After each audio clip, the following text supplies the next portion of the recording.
Hello guys, नमस्कार, प्रणाम। मैं निर्भय सर आप लोग के साथ एक बार फिर से जुड़ चुका हूं। आप लोग को पता है मेरे दोस्तों कि झारखंड का जो सीजीएल का एग्जाम है वो शेड्यूल्ड कर दिया गया है कि 14 अक्टूबर और 15 अक्टूबर को हम एग्जाम लेने वाले हैं। तो ऐसे में तैयारी हम लोग को बेहतरीन ढंग से करना पड़ेगा, क्योंकि मेरे पास 2 से ढाई महीने यानी कि लगभग लगभग 3 महीने का समय बचा है। और उतने समय में मैं इसको क्या करने वाला हूँ, बर्बाद करने वाला हूँ। तो ना लेट करेंगे ना वेट करेंगे, और जल्दी जल्दी से साइंस को, मैथ को, रीजनिंग को, कंप्यूटर को और जो भी आपके पूछे जाने वाले हैं सबको बर्बाद एकदम कर देना है।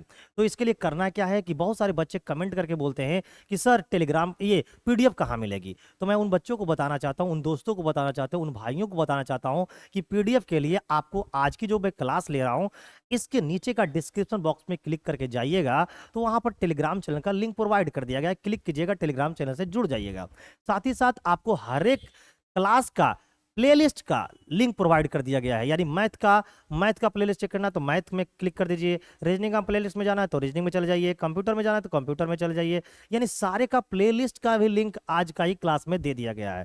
ठीक है ना। तो आपको कोई परेशानी, कोई भी दिक्कत नहीं होगा, और क्लास का पीडीएफ आपको क्लास खत्म होने के बाद मिल जाती है। तो चलिए जल्दी जल्दी से अपने दोस्तों को एक बार लिंक को शेयर कर दो, फॉरवर्ड कर दो, ताकि ज्यादा से ज्यादा बच्चे आज की इस क्लास को देख पाए मेरे दोस्तों। तो चलिए हम लोग आज लेके आए हैं क्या, साइंस का सेट नंबर जो है वो हम लोग लेके आ गए हैं। कितना नंबर? तो साइंस का सेट नंबर आज 22 लेके आए हैं। इससे पहले मैंने 21 सेट करवा दिया है और 21 का पीडीएफ टेलीग्राम चैनल पे डाल दिया है। साथ ही साथ आपको प्लेलिस्ट का भी लिंक आज के डिस्क्रिप्शन बॉक्स में डाल दिया गया है। तो आपको कोई परेशानी नहीं होगा, केवल आपको इज्जत के साथ क्या करना है, तो इज्जत के साथ पढ़ाई करना है। तो चलिए प्यारे मित्र, हम लोग लेते हैं आज का क्वेश्चन नंबर 1, है ना। तो चलिए क्वेश्चन नंबर 1 क्या कह रही है देखते हैं। ठीक है कि what is the process of rust forming on iron cold. लोहे पर जंग लगने की प्रक्रिया को क्या कहते हैं? पहला है जंग लगना कहते हैं, है ना, क्रिस्टलीकरण कहलाते हैं, या सवल कहलाते हैं, या खनित्र कहलाते हैं। अगर मैं इस क्वेश्चन के बारे में बात करूं तो ये क्वेश्चन ऐसा कोई एग्जाम नहीं है, इंडिया में कोई ऐसा एग्जाम नहीं है जिसमें ये क्वेश्चन ना पूछा गया हो। तो इस क्वेश्चन की अगर महत्व देखो तो सारे एग्जामों के लिए बहुत बेहतरीन है, और ये सारे एग्जामों का पूछा हुआ क्वेश्चन है मेरे प्यारे मित्र। तो मैं उम्मीद करता हूं कि इस बार जब 2023 में आप झारखंड सीजीएल का एग्जाम देने जाओ तो ये क्वेश्चन आपके पेपर में क्या हो, एकदम दिखाई दे। तो उसके लिए आंसर भी क्या आना चाहिए, राइट आना चाहिए। तो भाई इस प्रोसेस को हम लोग क्या कहते हैं, तो इसको ना ही हम लोग क्रिस्टलीकरण कहते हैं, ना ही इसको हम लोग सबल कहते हैं, और ना ही इसको हम लोग खनित्र कहते हैं। तो आप बोलोगे सर कि 4 ऑप्शन था, आप तो 3 को नहीं कहते नहीं कहते कर दिए। तो इसका मतलब है प्यारे मित्र कि जो नहीं है वो हमारा क्या है, आंसर है। यानी option of number A will be the right answer. अब इससे रिलेटेड बहुत सारी जानकारियां आपको मैं लेकर आया हूं, तो चलिए उस जानकारियों को जरा सा देख लेते हैं। तो ये देखिए, ये पूरी की पूरी जानकारी है, आपको आयरन से रिलेटेड यानी कि जंग लगने से रिलेटेड जानकारी पूरी की पूरी मुहैया करवा दी गई है। तो आपको करना क्या है, सोने से पहले रात में इसको क्या करना है, टेलीग्राम चैनल से डाउनलोड करके आराम से डेली एक बार देख लेना है। ठीक है, चलिए क्वेश्चन नंबर 2 का आंसर बताइए क्या होगा। सूर्य से निकलने वाली, है ना, सूर्य से निकलने वाले जो परावैंगनी विकिरण है, जिसको हम लोग अल्ट्रा वायलेट रेडिएशन के नाम से भी जानते हैं, को अवशोषित करने वाले कवच का नाम क्या है? आपको बताना है। क्या उसे क्लोरोफ्लोरोकार्बन के नाम से जानते हैं, क्या उसे हम लोग संताप मंडल के नाम से जानते हैं, क्या उसे हम लोग ओजोन छिद्र के नाम से जानते हैं, और क्या हमें ग्रीन हाउस के नाम से जानते हैं? आप लोग को पता है कि सूर्य की जो रोशनी आती है अर्थ क्रस्ट पर, हमारी धरती पर आती है, उसमें से कुछ हानिकारक किरणें भी हमारे धरती पर आती है। तो उस हानिकारक किरणों को रोकने के लिए हमारे जो वायुमंडल है उसमें कुछ परत बनाई गई है जो उस हानिकारक किरणें को, उस हानिकारक रेडिएशन को रोक सके। तो ये रोकने का काम कहाँ होता है? तो मैं बताना चाहता हूँ प्यारे मित्र, ये रोकने का काम ना तो क्लोरोफ्लोरोकार्बन करता है, ना ही तो ओजोन होल करता है, और ना ही ये ग्रीन हाउस करता है। क्योंकि ये सब लेयर नहीं है। लेयर कौन है? हमारा स्ट्रेटोस्फेयर। तो ये जो लेयर है वो हमारे वायुमंडल की एक परत है जो सूरज की जो क्या होते हैं, हार्मफुल रेडिएशन होता है, उसको रोकने का काम करता है। जैसे में कि अल्ट्रा वायलेट रेडिएशन, आप लोग को पता है कि अल्ट्रा वायलेट रेडिएशन जो होती है वो हमारे शरीर में कैंसर पैदा कर सकता है। और वो कौन सी कैंसर कहलाती है? स्किन कैंसर कहलाती है। इसलिए स्किन कैंसर, उसके बाद सन टैनिंग की प्रॉब्लम आ सकती है। तो इन चीजों से बचने के लिए हमारे वायुमंडल में, है ना, नेचुरली एक क्या है, एटमॉस्फेयर है, एक लेयर है जिसे हम लोग बोलते हैं स्ट्रेटोस्फेयर। ये क्या करता है, सूरज की परावैंगनी किरणों को अर्थ क्रस्ट पे रोक आने से क्या करती है, रोकने का काम करती है। तो ये रहा इसकी डिटेल्स जानकारी, ये पूरा क्या पूरा दे दिया गया है। क्वेश्चन नंबर 3 का आपको आंसर बताना है। ये क्वेश्चन आप देख रहे होंगे, ईसीजी। ईसीजी का आविष्कार किसने किया है ना? यहां पर आविष्कार की बात किया है गया। आप मुझे ये बताओ कि ईसीजी, ये आपको देख रहा ना ईसीजी, बहुत सारे एग्जामों में जानते हो इसका फुल फॉर्म पूछा गया है। फुल फॉर्म क्या होता है? तो मेरे दोस्त आपको याद रखने की कोई आवश्यकता नहीं है, फुल फॉर्म यहां लिख दिया गया है। ईसीजी का जो फुल फॉर्म होता है वो होता है इलेक्ट्रोकार्डियोग्राम, ये बोला जाता है, और ये आपसे पूछा गया है बहुत सारे एग्जामों में। भारत में जितने भी एग्जाम होते हैं लगभग लगभग एग्जामों में ये पूछा गया है कि ईसीजी का फुल फॉर्म क्या होता है। दूसरी बात, ईसीजी हम लोग क्यों करवाते हैं, ये भी चीजें एक बहुत बेजोड़ चीजें हैं, ये भी क्वेश्चन आपके एग्जाम का पेपर में पूछा जाता है। तो आपको ये बताना है कि जो ईसीजी है इसका आविष्कार किसने किया था। पहला है विलियम एंथोवेन, दूसरा है एडवर्ड जेनर, तीसरा है एंटोनियो डी अलियो और चार्ल्स वुड, और अगला है कार्ल वेंज। तो मैं बताना चाहूंगा ईसीजी की जो खोज करने वाले जो साइंटिस्ट थे वो ना तो थे एडवर्ड जेनर, ना ही थे वो आपके एंटोनियो डी एलवेल और चार्ल्स वुड, और ना ही थे वो कार्ल वेंज। जो हमारा इलेक्ट्रोकार्डियोग्राम है इसकी खोज किए थे विलियम एंथोवेन ने, यानी कि ऑप्शन नंबर जो ए है वो बिल्कुल राइट आंसर है इस क्वेश्चन का। अब इससे रिलेटेड आपको जानकारियां तो जरूर देता हूं, क्योंकि आपको भी पता है कि सर क्वेश्चन लाते हैं एक लेकिन जानकारियां लाते हैं अनेक। तो ये देखिए इसकी पूरी जानकारी है, इसको आपको क्या करना है, पढ़ लेना है। अगला क्वेश्चन है आरबीसी से रिलेटेड। आरबीसी जो होता है फॉर्म्ड फॉर्म इन द, है ना, RBC is formed formed in the adult. कहाँ बनता है बताइए तो। आरबीसी जो होते हैं, जो लाल रुधिर कणिकाएं होती है, वो आरबीसी जो होती है में बनती है। किस में बनती है? ब्लू बोन मैरो में, रेड बोन मैरो में, या व्हाइट बोन मैरो में, या ब्लैक बोन मैरो में। तो आप लोग को मैं बताना चाहता हूं कि भाई ब्लू बोन मैरो या रेड बोन मैरो और ब्लैक बोन मैरो, चार ऑप्शन आपको दिख रहे हैं। और ये क्वेश्चन जो है मेरे दोस्त मैं आपको बताना चाहूंगा, ये एस सीजीएल 2017 का पूछा हुआ है। तो आपको ये बताना है कि बताइए कि आरबीसी जो होती है वो कहाँ बनती है, और आरबीसी का मेन कंपोनेंट का काम क्या है, आरबीसी को क्या कहा जाता है, आरबीसी का दूसरा नाम क्या है। ये सारी बातें आपको कमेंट बॉक्स में टाइप करके बताना है। तो मैं बताना चाहूंगा कि आरबीसी कहाँ बनती है। तो अगर आपसे ये पूछा जाए तो आरबीसी बनती है बोन मैरो में। कहाँ बनती है? बोन मैरो में, बोन मैरो में। अब आपको ये बताना है कि आरबीसी किस बोन मैरो में बनती है। तो भाई किस मैरो में बनती है? तो आरबीसी, आरबीसी का पहला लेटर क्या है? आर। आर का मतलब क्या होता है? रेड। तो ये बनती है आपको रेड बोन मैरो में, रेड बोन मैरो में। तो याद रखिएगा, आज के बाद कभी भूलिएगा नहीं। आरबीसी कहाँ बनती है? रेड बोन मैरो में। आरबीसी का जो जीवन काल होता है, जो लाइफ स्पेन होता है, वो कितना होता है? तो याद रखिएगा 20 दिन होता है ना। कहीं कहीं पर आपको लिखा रहेगा 20 से 120 दिन, कहीं 120 दिनों का होता है, कहीं कहीं पर लिखा रहेगा 20 से 120 दिन, है ना। कहीं कहीं पर लिखा रहेगा 100 से 120 दिन। तो आपको जहां वही आंसर लेना है जहां पर 120 दिख जाए। दूसरी बात बताता है कि आरबीसी जो होती है इसमें कोई केंद्रक नहीं पाई जाती है, कोई न्यूक्लियस नहीं पाया जाता है। इसी यही कारण है कि इसे बोलते हैं ब्रेनलेस सेल ऑफ ब्लड, ठीक है ना। आरबीसी की जो संख्या होती है वो ब्लडों में सबसे ज्यादा होती है, और आरबीसी की संख्या में कमी आने से क्या होती है? एनीमिया रोग हो जाता है। क्या रोग हो जाता है? एनीमिया। तो ये सारी डिटेल्स आपको मैं बता दिया अभी। तो आरबीसी से रिलेटेड, अच्छा दूसरी बात आपसे ये पूछा जाए कि आरबीसी का दूसरा नाम क्या होता है, तो आरबीसी का जो दूसरा नाम होता है प्यारे मित्र, उसको बोलते हैं अरिथ्रोसाइट। क्या बोलते हैं? अरिथ्रोसाइट के नाम से जानते हैं। तो ये बात को याद रखिएगा, आरबीसी का दूसरा नाम क्या होता है? अरिथ्रोसाइट। अब आपको कमेंट बॉक्स में क्या क्या बताना है वो सुनो। पहला बताना है कि डब्ल्यूबीसी का दूसरा नाम क्या होता है, उसके बाद बताना है प्लेटलेट्स का दूसरा नाम क्या होता है ना। प्लेटलेट्स की कमी से क्या होती है आपको ये बताना है। डब्ल्यूबीसी की संख्या अगर बढ़ जाएगी तो क्या होगी। ये 3-4 क्वेश्चन जो है वो आपके लिए मैं आपको दे दिया हूं, कमेंट बॉक्स में जरूर बताना। ये देखिए इसका पूरा डिटेल्स जानकारी है। क्वेश्चन नंबर लेते हैं हम लोग 5। लिखा गया है द लेटर, यानी कि the second formed primary xylem, primary xylem element are called. कहता है बाद में बनने वाले प्राथमिक जाइलम तत्व को कहते हैं, क्या कहते हैं? बाद में बन रहा है, पहले बनता है तो उसको बोलते हैं प्रोटोजाइलम, लेकिन बाद में बन रहा है तो उसको क्या बोलेंगे हम लोग? मेटाजाइलम। तो बेटा अब पढ़ने की कोई आवश्यकता नहीं है, ना हम लोग सी पढ़ेंगे ना डी पढ़ेंगे, सीधे बोलेंगे ऑप्शन नंबर बी। अगर पहले बनता है तो क्या बोलते हैं उसको हम लोग? उसको बोलते हैं प्रोटोजाइलम, और अगर बाद में बन रहा है तो उसको बोलते हैं हम लोग मेटाजाइलम। ठीक है, तो इस क्वेश्चन का जो राइट आंसर है वो आपका option number B will be the right answer of this question. Question number हम लोग लेंगे 6 और करेंगे इसको बर्बाद। आइए क्वेश्चन नंबर 6 देखते हैं।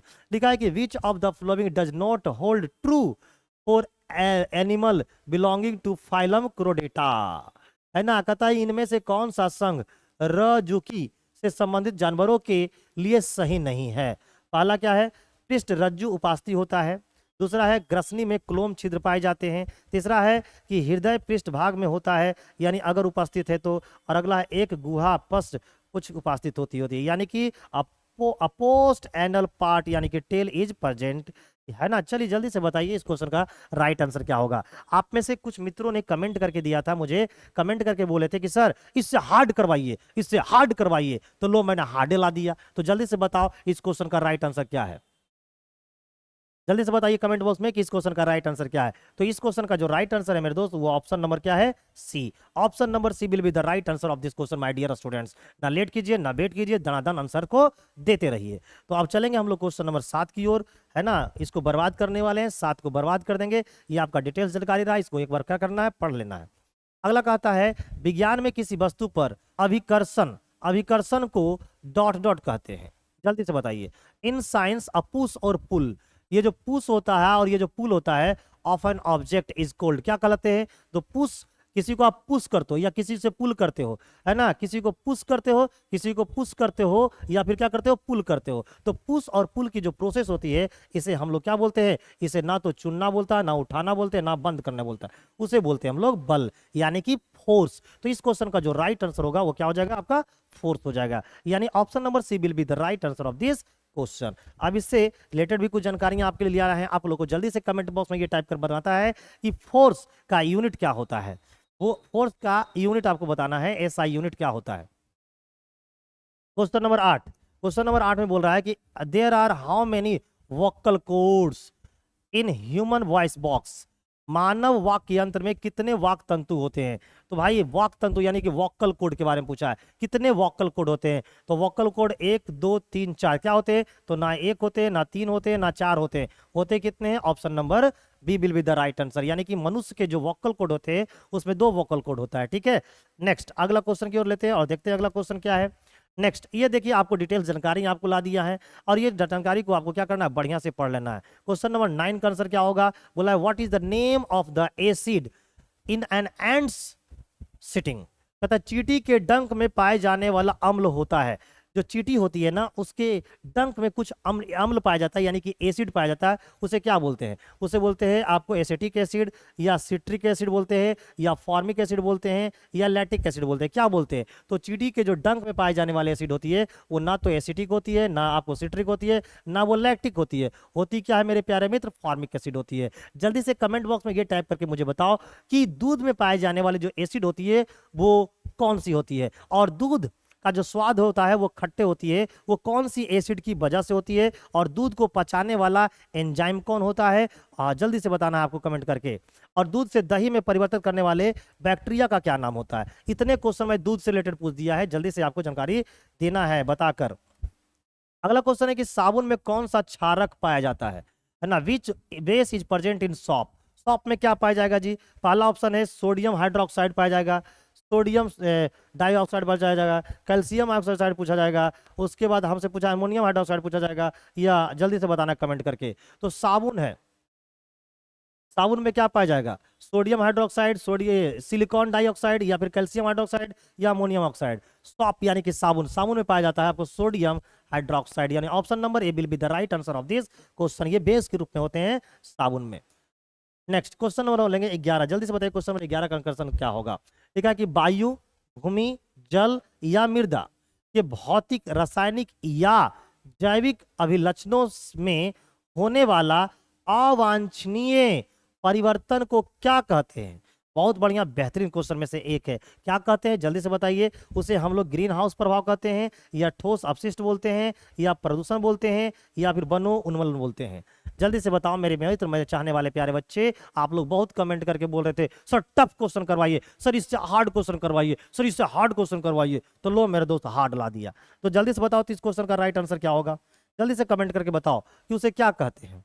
तो उसे हम लोग ना ही ग्रीन हाउस कहते हैं, ना ही हम लोग सॉलिड वेस्ट बोलते हैं, ना ही आपको डिफॉरेस्टेशन बोलते हैं। उसे हम लोग बोलते हैं आपको पोल्यूशन। वो एक प्रकार का क्या है, प्रदूषण है। ठीक है, क्वेश्चन नंबर लेंगे हम लोग, कितना नंबर, 12 नंबर।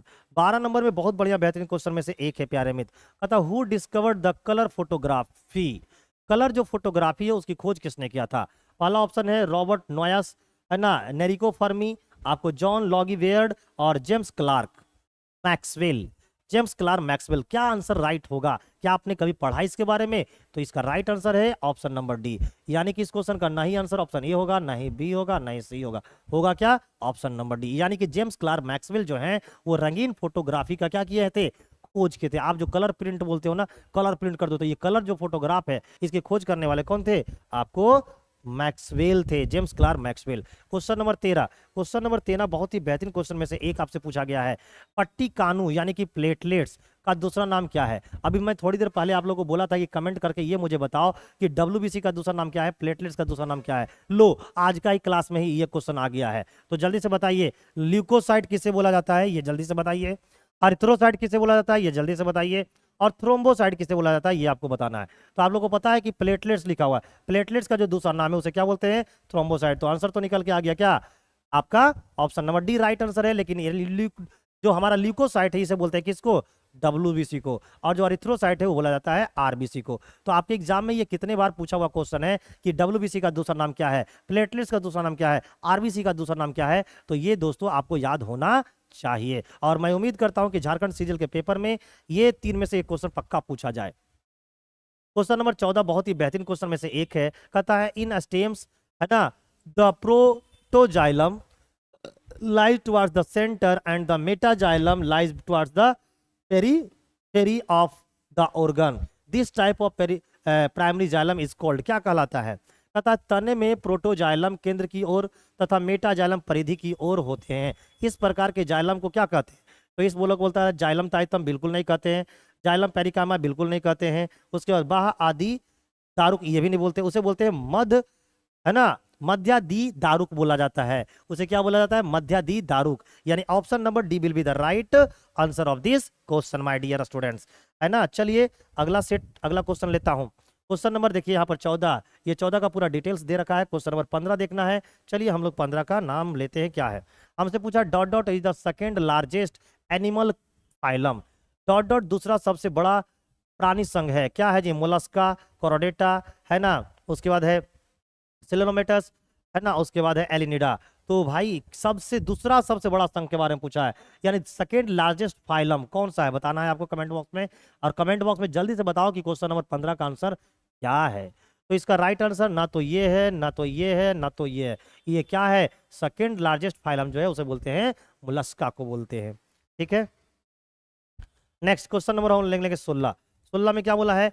गुणात्मक रूप से किसी वस्तु के विराम अवस्था में रहने या समान वेग से गतिशील में रहने की प्रवृत्ति को कहते हैं। क्या कहते हैं? तो उसे फोर्स कहते हैं, एक्सेलरेशन कहते हैं, फ्रिक्शन कहते हैं, या इनर्शिया कहते हैं। क्या आप लोग कमेंट बॉक्स में आंसर दे रहे हैं? मैं उम्मीद करूं। तो भाई इस क्वेश्चन का जो राइट आंसर है वो क्या है मैं थोड़ी देर बाद देखूंगा। तो लेकिन उसे फोर्स तो नहीं कहा जाता है, उसे तो एक्सेलरेशन तो नहीं कहा जाता है, उसे घर्षण भी नहीं कहा जाती, तो उसे कही क्या जाती है? तो उसे कही जाती है इनर्शिया। क्या कही जाती है? इनर्शिया कही जाती है। यानी इस क्वेश्चन का जो राइट आंसर होगा वो ऑप्शन नंबर डी होगा। लेक्स्ट क्वेश्चन हम लोग लेंगे 17। जल्दी से बताइए क्वेश्चन नंबर 17 का आंसर क्या होगा। लिखा है कि सरल लोलक एक दोलन पूरा करने में जितना समय लगाता है उसे सरल लोलक का क्या कहते हैं? तो उसे क्या कहते हैं? लिखा गया है मैक्सिमम स्पीड कहते हैं, बिल्कुल गलत है। एवरेज स्पीड कहते हैं, बिल्कुल गलत है। टाइम इंटरवल कहते हैं, बिल्कुल गलत है। उसे बोला जाता है टाइम पीरियड। क्या बोली जाती है प्यारे मित्र? तो आप बोलोगे सर आपने ही तो बताया है, उसे बोला जाता है टाइम पीरियड। ठीक है, नेक्स्ट क्वेश्चन नंबर 18 लेंगे और देखते हैं क्वेश्चन नंबर 18 का क्या आंसर होगा। देखा कि धातु सोडियम हाइड्रोक्साइड से क्या करती है? अभिक्रिया करके उत्पन्न करते हैं। क्या उत्पन्न करेंगे? ऑक्सीजन गैस, सोडियम, वाटर या हाइड्रोजन गैस। तो भाई देखो अगर ये मेटल, ये धातु है, अगर सोडियम हाइड्रोक्साइड के साथ क्या करेगा? रिएक्शन करेगा, तो ना ही तो ऑक्सीजन बनाएगी, ना ही वो सोडियम बनाएगा, ना ही वो जल बनाएगा। बनाएगा क्या? वो बनाएगी हाइड्रोजन गैस। यानी इस क्वेश्चन का जो राइट आंसर है वो आपका क्या हो जाएगा? Option number D will be the right answer of this question my dear student. Question number हम लोग लेंगे 19। 19 का क्या आंसर होने वाला है? आइए जल्दी से देखते हैं। चूने के पानी में कौन सा क्षारक है? यानी हमारा जो लाइम वाटर है, चूने की जो पानी है उसमें पूछा गया है कौन सा क्षारक है। यानी कहने का मतलब हमसे ये पूछा जा रहा है कि कौन सा बेस है। तो बताने ये चूने के पानी में क्या सोडियम हाइड्रोक्साइड पाया जाता है? बिल्कुल गलत है। मैग्नीशियम हाइड्रोक्साइड पूछा जाता है? बिल्कुल गलत है।